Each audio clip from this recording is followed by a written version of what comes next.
السلام علیکم ورحمۃ اللہ وبرکاتہ۔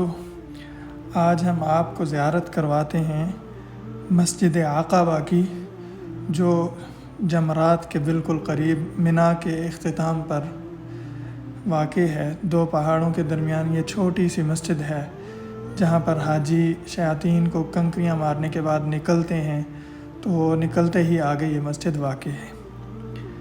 اس کی تاریخی حیثیت کیا ہے، اس کا تاریخی مقام کیا ہے کہ نبوت کا 13واں سال تھا۔ منا کی گھاٹی کے قریب جس جگہ امتیوں اور محبوب نبی صلی اللہ علیہ وآلہ وسلم کا محبت، عہد و پیمان، اطاعت اور وفا شعاری کا یہ عاشقانہ منظر رونما ہوا، یادگار کے طور پر اس جگہ آج مسجد قائم ہے۔ اس مسجد کو مسجد عقبہ اور مسجد بیعت کہتے ہیں۔ یہ مسجد عباسی خلیفہ ابو جعفر منصور نے 144 ہجری میں تعمیر کروائی تھی، اور باقاعدہ مسجد کی ایک طرف ایک تختی لگی ہوئی ہے، پتھر پر لکھا ہوا ہے ابو جعفر منصور کا نام اس پر نمایاں ہے۔ پھر مختلف ادوار میں اس کی تعمیر اور مرمت ہوتی رہی۔ موجودہ جو تعمیر ہے یہ ترکوں کی ہے، جو پتھروں اور چونے سے بنائی گئی ہے۔ آثار اور معالم کے طور پر سعودی حکومت نے اس کی وہی تعمیر، اسی قدیم تعمیر کو باقی رکھا ہے۔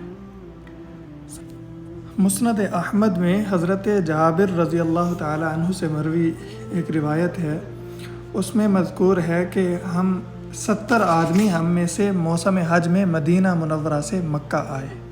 مسلمانوں نے خفیہ طور پر نبی کریم صلی اللہ علیہ وآلہ وسلم کی خدمت میں پیغام بھیجا کہ ہم قدم بوسی کا شرف حاصل کرنا چاہتے ہیں۔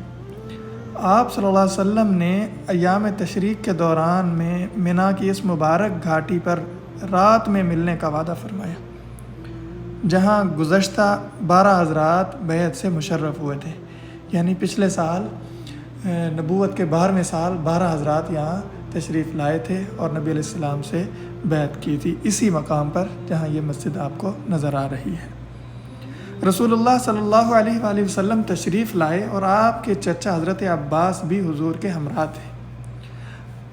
حضرت عباس رضی اللہ تعالیٰ عنہ اگرچہ اس وقت مشرف اسلام نہ ہوئے تھے، لیکن رسول اللہ صلی اللہ علیہ وسلم کی نصرت و حمایت کو غایت درجہ محبوب رکھتے تھے۔ بیٹھتے ہی حضرت عباس رضی اللہ عنہ نے انصار سے مخاطب ہو کر یہ فرمایا کہ دیکھیں، محمد صلی اللہ علیہ وآلہ وسلم اپنی قوم میں نہایت عزت اور وقت والے ہیں، اور ہم ان کے حامی اور مددگار ہیں، اور وہ تمہارے یہاں آنا چاہتے ہیں۔ اگر تم ان کی پوری حمایت اور حفاظت کر سکو اور مرتے دم تک اس پر قائم رہو تو بہتر ہے، ورنہ ابھی سے صاف جواب دے دو۔ انصار نے کہا، آپ نے جو فرمایا ہم نے سنا، اور رسول اللہ صلی اللہ علیہ وسلم کی طرف مخاطب ہو کر عرض کیا، یا رسول اللہ، آپ ہم سے کیا چاہتے ہیں؟ ہم اس کے لیے حاضر ہیں کہ آپ اپنے لیے اور خدا کے لیے جو چاہیں ہم سے عہد لے لیں۔ آپ صلی اللہ علیہ وسلم نے فرمایا، میں تم کو اللہ کی طرف بلاتا ہوں، اور اسلام پیش کیا اور قرآن پاک کی تلاوت فرمائی، اور کہا کہ اللہ کے لیے تم سے یہ سوال کرتا ہوں کہ اس کی عبادت اور بندگی کرو، اس کے ساتھ کسی کو شریک نہ کرو۔ اپنے ساتھیوں کے لیے چاہتا ہوں کہ ہم کو ٹھکانہ دو، اور جس طرح اپنی اور اپنے بچوں اور عورتوں کی حفاظت کرتے ہو، اسی طرح ہماری حفاظت کرو، اور خوشی ہو یا رنج، راحت ہو یا تکلیف، ہر حال میں میری اطاعت کرو، اور جو کہوں وہ سنو۔ انصار نے عرض کیا کہ اگر ہم ایسا کریں تو ہم کو اس کا کیا صلہ ملے گا؟ آپ صلی اللہ علیہ وسلم نے فرمایا، جنت۔ یہاں پر قرآن پاک کی ایک آیت نازل ہوئی، ان اللہ اشتری من المؤمنین انفسهم واموالهم بان لهم الجنہ۔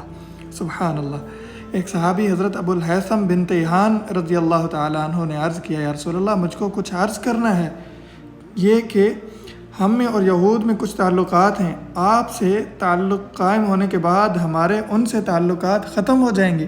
کہیں ایسا تو نہیں ہوگا کہ جب اللہ آپ کو فتح و نصرت نصیب فرمائے تو آپ پھر مکہ مکرمہ واپس ہو جائیں اور ہم کو یہاں تڑپتا ہوا چھوڑ جائیں؟ آپ یہ سن کر مسکرائے اور فرمایا، ہرگز نہیں، تمہاری جان میری جان ہے، تم میرے ہو اور میں تمہارا ہوں۔